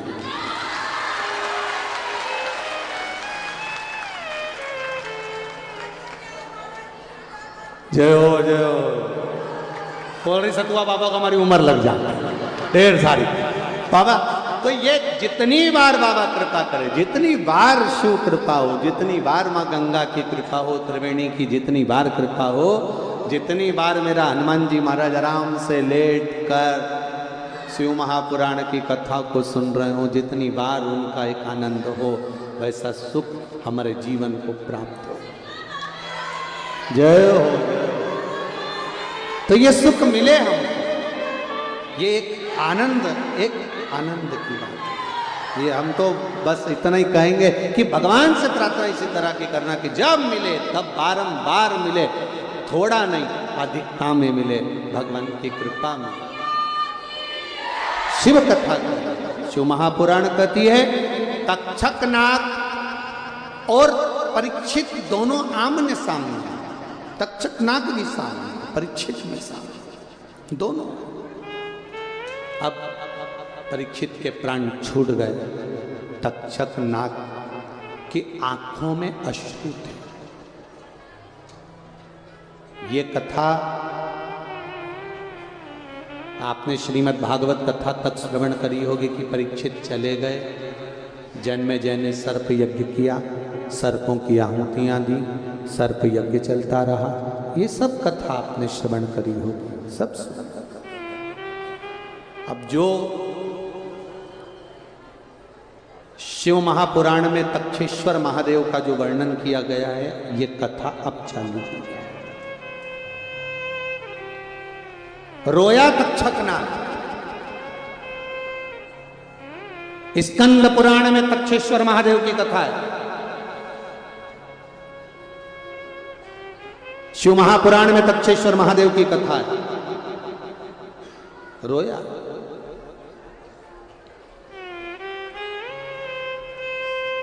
आंख में आंसू भरे तक्षकनाग के कि आज पृथ्वी पर से राजा परीक्षित को जो श्राप लगा था मैंने डस लिया, श्राप बस डसा है, श्राप बस।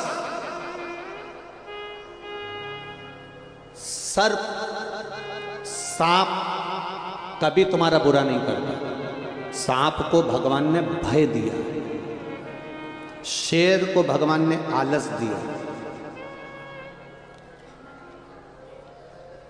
सिंह को आलस है, सर्प को भय है। सर्प कभी तुम्हारा बुरा नहीं करेगा, वो तुम्हारी आहट सुनता है और चल देता है। वो तो कहीं पांव रखा जाए या कोई बात हो जाए तब बात दूसरी होती है, नहीं तो वो साधने वाला अगर देवाधिदेव महादेव है तो फिर एक पत्र है, देखिए एक पत्र में वर्णन आया है। शंभु घड़ी रे घड़ी तू काटो दया कर दर्शन आपो। इसकी जल्दी बोल देते हो कि मैं पत्र ही नहीं ढूंढ पाता हूँ। शंभो शरण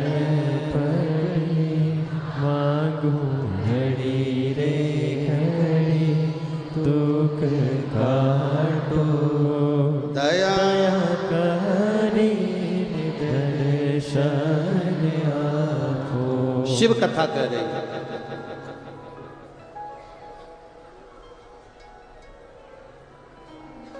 मेरा नाम चुनमुन गौड़, पति रत्नेश गौड़, प्रयागराज मंदिर के निवासी हैं।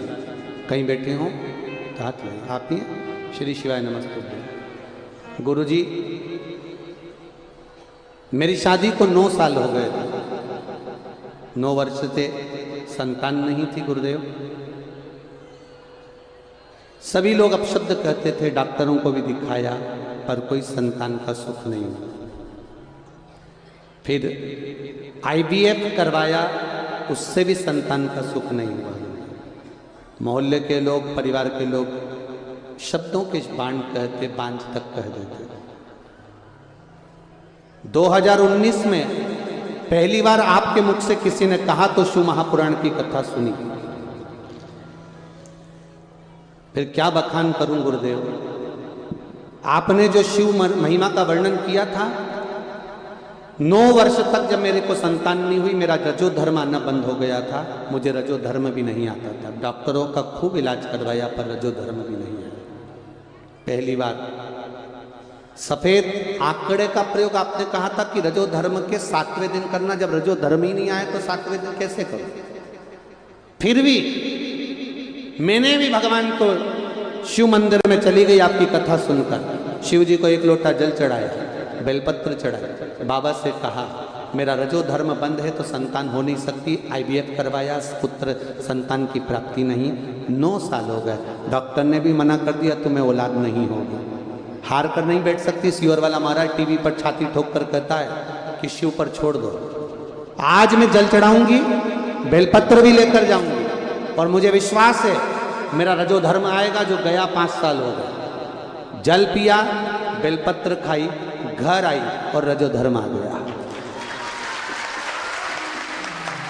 रजो धर्म आया, 2.5 महीने भी नहीं लगे। देवाधिदेव महादेव से प्रार्थना करी सफेद आंकड़े की जड़ लाकर कमर में बांधी, तुमरुका जी का नाम लिया, बाबा की कृपा से मेरे घर संतान हुई और उसका नाम मैंने तुमरुका ही रखा।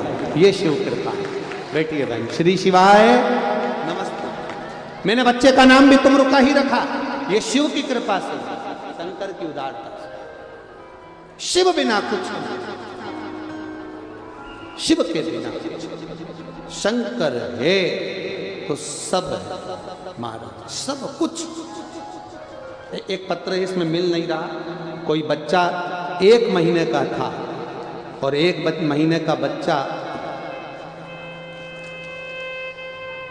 उसका स्नान करा रही थी उसकी माँ, और पानी भगोनी में रखा था।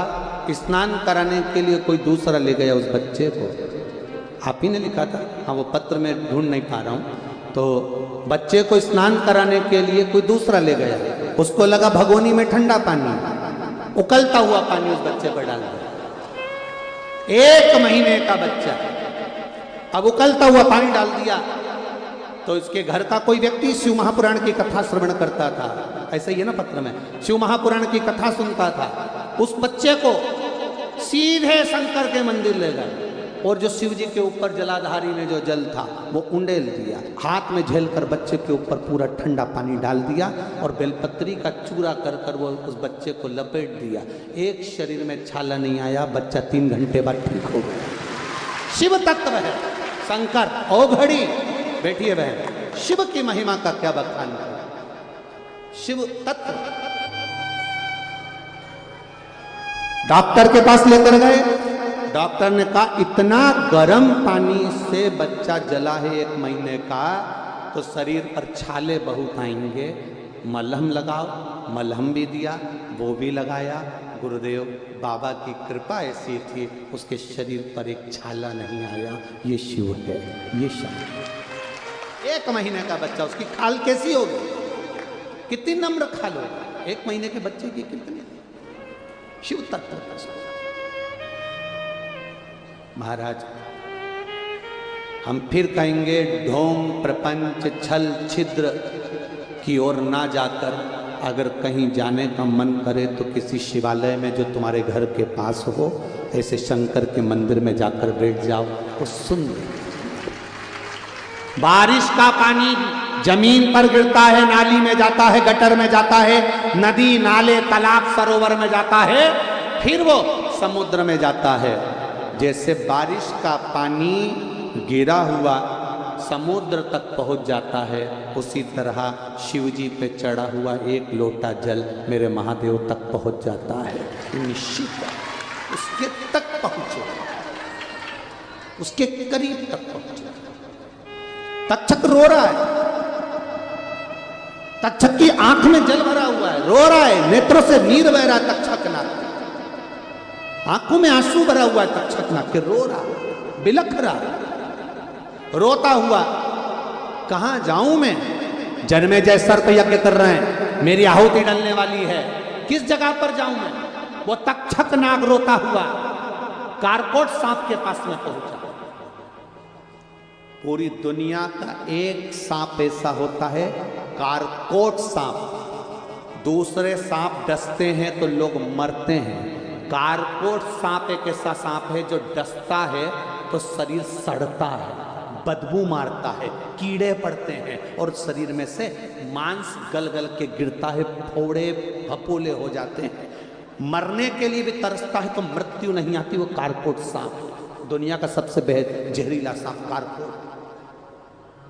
कारकोट के पास गए, कारकोट, ए कारकोट। कारकोट ने कहा क्या हुआ? मेरा शरीर जल रहा है, जन्मेजय मुझे आहुतियों में देंगे, मैं मर जाऊंगा, और मरना भी निश्चित है मेरा, मना नहीं, पर मैंने गलत नहीं करा। श्रृंगी ने श्राप दिया था, उसके श्राप को मैंने निभाया है, इसलिए मैंने परीक्षित को डसा है, मैं क्या करूं? कारकोट कहता है तू रुक, मैं आता हूं। और कारकोट नाग तुरंत गया और तुरंत जाकर धृतराष्ट्र सर्प के पास पहुंचा।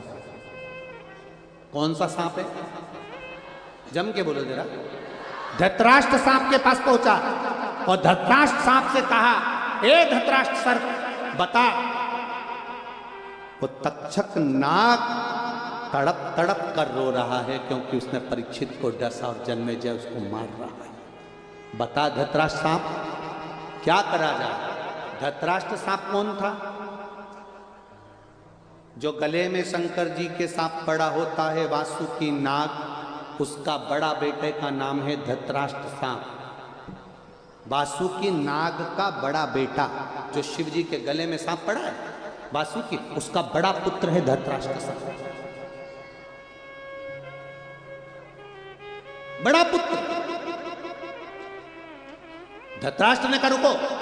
धृतराष्ट्र सांप गया और धृतराष्ट्र सांप ने जाकर अपने पिता वासुकी नाग का स्मरण करा। पिता वासुकी नाग का, वासुकी सांप तो स्मरण कर रहा है बेटा, और बाप आए, पिता आए, वासुकी नाग आया, वासुकी नाग गया। प्रभु धृतराष्ट्र नाग ने कहा वासुकी नाग से, पिताजी एक थोड़ा सा संशय मन में है। मेरा मित्र कारकोट, उसका मित्र तक्षक, तक्षक के ऊपर थोड़ा सा कष्ट आ गया है, भय में है, भय। क्या करा जाए आप बताओ, क्या करें हम? जन्मेजय सर्प यज्ञ कर रहा है, आहुतियां नागों की दे रहा है। जन्मेजय कि उस यज्ञ को देखकर उसके भीतर थोड़ा सा भाव उत्पन्न हो रहा है, वो भय खाया, दुख है उसको, परीक्षित को डसने का दुख है। और आपसे भी निवेदन है, कभी कोई गलत काम हो जाए तो एक बार हृदय से रो भी लेना। मैंने उसका बुरा कर दिया, मैंने उसको अपशब्द कह दिया, मैंने उसको गाली दे दी, भीतर से थोड़ा सा पश्चाताप जरूर करना। और किसके सामने करना? भोलेनाथ के सामने जाके, बाबा गलती तो करी है मैंने। हम तो आपसे रोज कहते हैं प्रतिदिन शिव जी के मंदिर में जाओ लोटा भर के जल चढ़ाने के लिए। लोटा भर के जल चढ़ाना मतलब अपने दिल की बात तो मैं महादेव से करें। आप मायके नहीं जा सकते, अपने घर की बात दूसरे से नहीं कह सकते। दूसरे से कहोगे लोग हंसेंगे, दुनिया के लोगों से कहोगे लोग हंसेंगे, लोग हंसेंगे। अभी वो बहन ने पत्र में लिखा, लोग बांझ कहने लगे थे, अपशब्द कहने लगे थे, संतान नहीं, टेस्ट पे भी करवाया, IVF करवाया, सब कुछ करवाया, संतान का सुख नहीं आया, रजो धर्म तक नहीं आया। क्या करे? किसके सामने जाकर कहे, किससे कहे? तब वो महादेव के पास पहुंच गई। केवल टीवी पर कथा सुनी और पहुंच गई महादेव के पास, कह दिया विश्वास रखकर। भरोसा अगर पक्का है तो बाबा सुनता जरूर है। आप लोग जितने भी आए हो ना, भरोसे पर आए, विश्वास पर आए। इसलिए 2 दिन की कथा सुनने के बाद मेरा महादेव क्या देगा, ये आगे की कथा में तुम्हारा पत्र जरूर आएगा,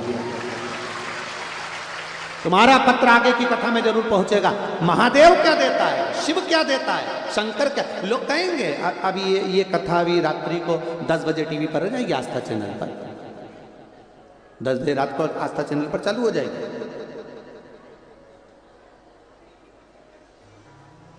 क्या मिला? दुनिया के लोग कहेंगे आप कथा में जाकर बैठे थे प्रयागराज की भूमि पर, सतुआ बाबा के इस पावन प्रांगण में, सतुआ बाबा सेवा शिविर के अंदर कथा हो रही है।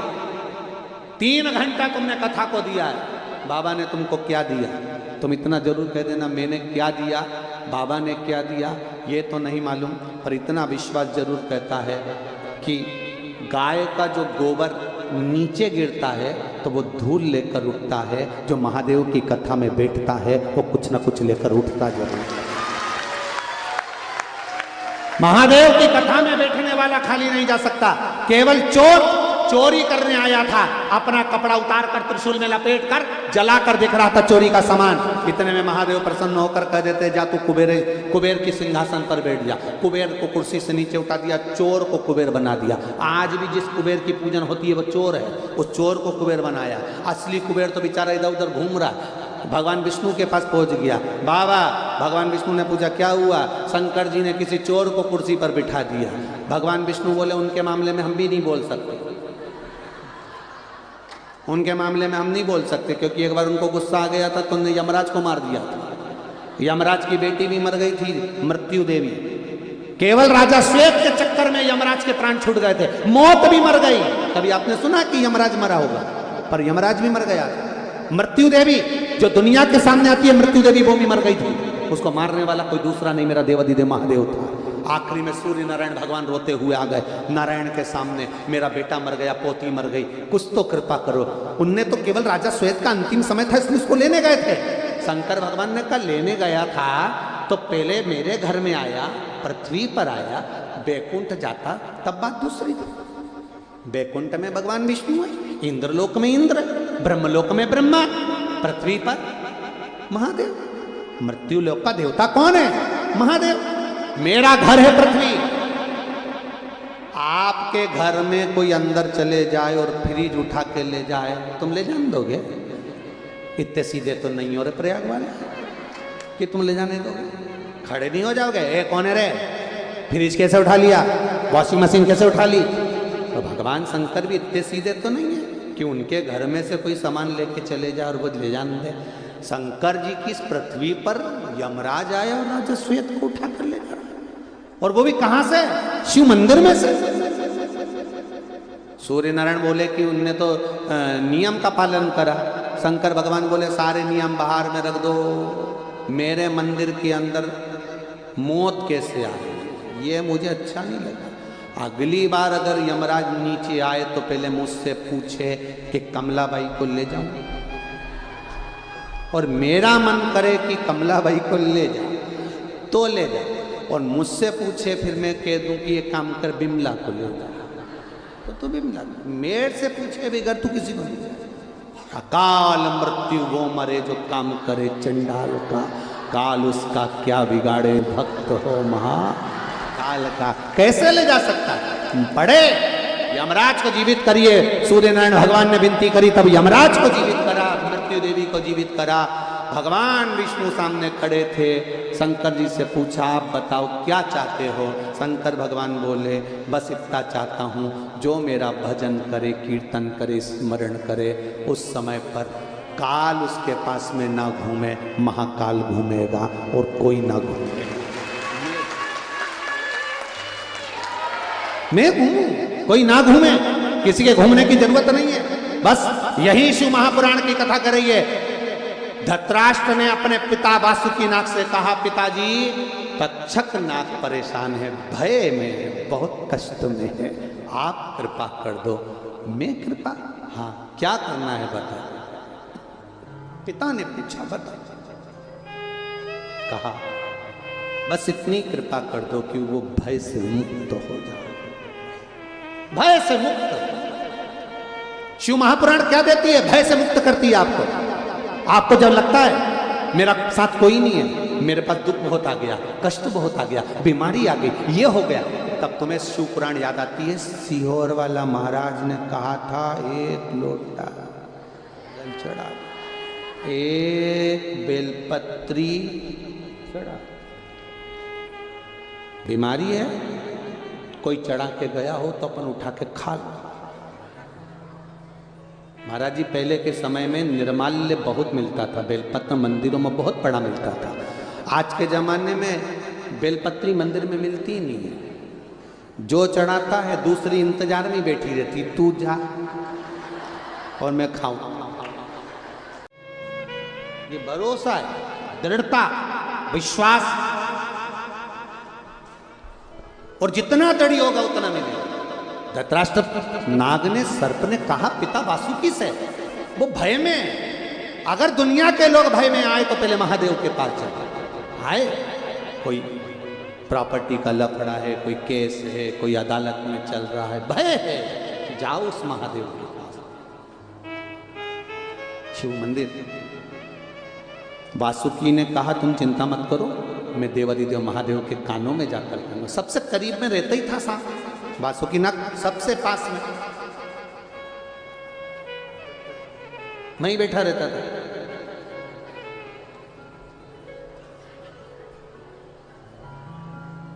एक बार तो भगवान विष्णु ने भी भगवान शंकर जी से पूछ लिया था, ये सांप तुम्हारे पास 24 घंटा कान के पास रहता है, अच्छी बात है क्या?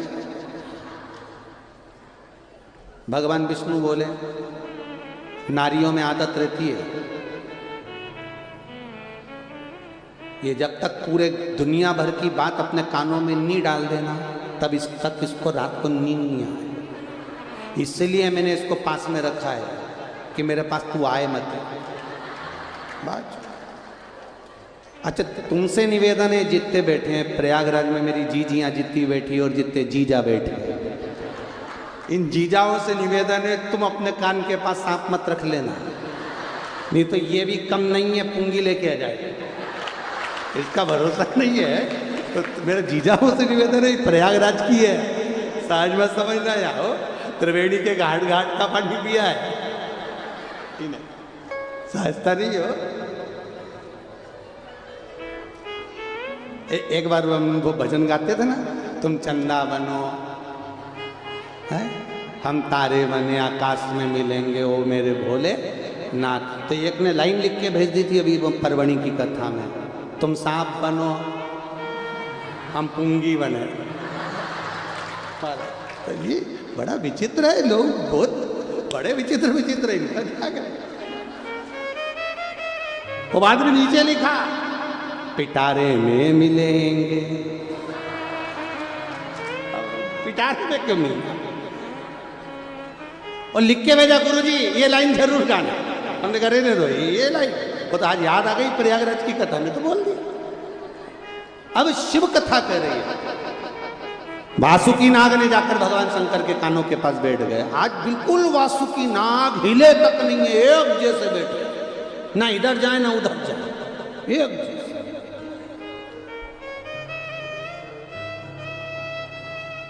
टेंशन तो रहता है ना, एक जैसा कोई बैठा रहे, एक जैसा अगर कोई बैठा रहे। अच्छा कई बार एक जैसा नहीं भी बैठा, कहीं का विचित्र भी बैठा रहे तो भी सोचने में तो आता है। अब एकदम, अब तुम में से कोई एकदम कड़क होके बैठ जाए, एकदम कड़क, तो थोड़ा थोड़ा देर में ध्यान तो जाएगा, इसको हो क्या किया है, इसको हो क्या गया है, कुछ बस बैठ गई। अब वासुकी नाग एकदम कड़क होकर बैठा, शिव जी को चिंता, आखिर बात क्या है, ये हो क्या रहा है। तब देवाधिदेव महादेव ने पूछ लिया, महादेव तो बाद में बोले, पहले पार्वती जी बोल दी कितना अकड़ रही है। पार्वती जी ने शिव जी से जाकर कहा आज वासुकी नाग के मन में जरूर कोई बात है, जरूर कोई बात जरूर है, ऐसा हो ही नहीं सकता, जरूर कोई। शिव जी ने पूछा वासुकी क्या बात है। वासुकी ने कहा मेरा पुत्र धृतराष्ट्र आया, क्या कर रहा था, उसका मित्र है कारकोट, कारकोट का मित्र है तक्षक, भय में बहुत है। भय में, हाँ एक काम करो, भेज दो। कहा, उस भूमि पर जिस भूमि की रज रज गौलोक धाम का दर्शन करा देती है, प्रयागराज। हाँ जाओ और कह दो तक्षक नाग से, जहां गंगा यमुना और सरस्वती का संगम होता हो, उस संगम के तट पर कालिया नाग ने जिस यमुना के अंदर बैठकर तप साधना करी थी, बाद में विश्व को उगलना प्रारंभ करा था, उस यमुना के तट पर तक्षक नाग जाकर अगर अर्चना करेगा, तप करेगा, तप करते करते करते करते करते करते उसके बैठने से, तप की मुद्रा में बैठे रहने से जमीन भूमि गलने लगेगी। जब भूमि गलने लगेगी तो वहाँ एक कुंड का निर्माण हो जाएगा, तब मेरा दर्शन उस सर्प को होगा और मैं उसे भय से मुक्त कर दूंगा। भय से तक्षक नाग आया, प्रयागराज की पावन धरा पर पहुंच गया, त्रिवेणी संगम पर, यमुना के घाट पर पहुंच गया, तप साधना में लीन हो गया। इतनी तप साधना तक्षक नाग ने करी, उधर जन्मेजय तक्षक नाग को बुला रहा है आहुति देने के लिए, इधर तक्षक नाग भगवान शिव की भक्ति में बैठा हुआ था। बैठे बैठे बैठे बैठे चारों तरफ से जमीन गलने लगी। आज भी तक्षेश्वर शिव मंदिर में तक्षेश्वर कुंड है, जहां बैठकर तक्षक नाग ने तप साधना करी थी। बैठने से जमीन गल गई थी, इतना तप करा था। करें तक्षक, जो लोग तक्षेश्वर महादेव गए होंगे प्रयागराज की उस यमुना जी के तट पर, वहां तक्षेश्वर कुंड, जहां बैठकर तप साधना तक्षक नाग ने करी, ऐसी तप साधना करी, जमीन गलने लगी। तब मेरे महादेव वहां प्रकट हुआ। क्या मांगना है तुझको? तक्षक नाग कहता है, मैं मृत्यु तो मेरी आएगी, वो अपनी जगह पर है, पर मैंने अगर कोई गलती करी हो तो मुझे माफ करना। इस भूमि पर आप आ गए, इससे बढ़कर और क्या चाहिए? जैसे आज प्रयाग के लोग कितने खुश हो रहे हैं कि शिव महापुराण आ गई, इससे बढ़कर और क्या चाहिए? ऐसी खुशी मेरे जीवन में मिल गई। बस मेरे महादेव, मेरे शंभु, मेरे भोलेनाथ, मेरे त्रिकालदर्शी, मेरे कैलाशी अविनाशी, हे महादेव, आपसे एक प्रार्थना है, आप प्रयागराज की इस भूमि पर यहां विराजमान हो जाओ। भगवान शिव कहते हैं, सुनो तक्षक, तुमने मेरा अनुमोदन करा है, मेरा स्मरण करा, इसलिए मेरा शिवलिंग यहां पर रहेगा, स्वरूप रहेगा, और तुम्हारे नाम से तक्षेश्वर महादेव के नाम से पूजा जाएगा। मैं यहां विराजमान, जो तक्षेश्वर महादेव का दर्शन करेगा, कोटि कोटि कितने भी पाप उसने जीवन में करे होंगे, सारे पापों से केवल मेरा दर्शन मात्र से मुक्ति मिल जाएगी। केवल दर्शन मात्र से तक्षेश्वर महादेव की, तक्षेश्वर महादेव। कभी मौका मिले, दरियाबाद मोहल्ले में यमुना जी के तट पर आज भी तक्षेश्वर महादेव विराजमान है। कभी मौका मिले प्रयागराज वालों तो प्रयास करिएगा बाबा के दर्शन करने का, अपने जीवन को धन्य बनाने का। कई लोग तो ऐसे हैं प्रयाग में जिनको नाम भी नहीं मालूम होगा कि ऐसा भी कोई मंदिर है। सही है कि गलत है? कई लोग ऐसे होंगे जिनको मालूम नहीं होगा कि प्रयागराज में भी ऐसे मंदिर, ऐसे देवालय जहाँ मेरा शिव स्वयं आकर बैठा है, जिसकी चर्चा शिव महापुराण में, स्कंद पुराण में, पद्म पुराण में वर्णन है। ऐसी सुंदर शिव तत्व को जानने का मौका मिला है। सुंदर त्रिवेणी शिव चर्चा श्री सतुआ बाबा सेवा शिविर में श्रवण करने को मिल रही है। 4 बजे से 7 बजे तक का जो समय है, ये प्रदोष काल का जो समय लिया है, ये प्रदोष काल का समय त्रिवेणी के घाट पर कथा कर तत्व ले रहे हो। बाबा देवादिदेव महादेव आप सबकी मनोकामना पूर्ण करे।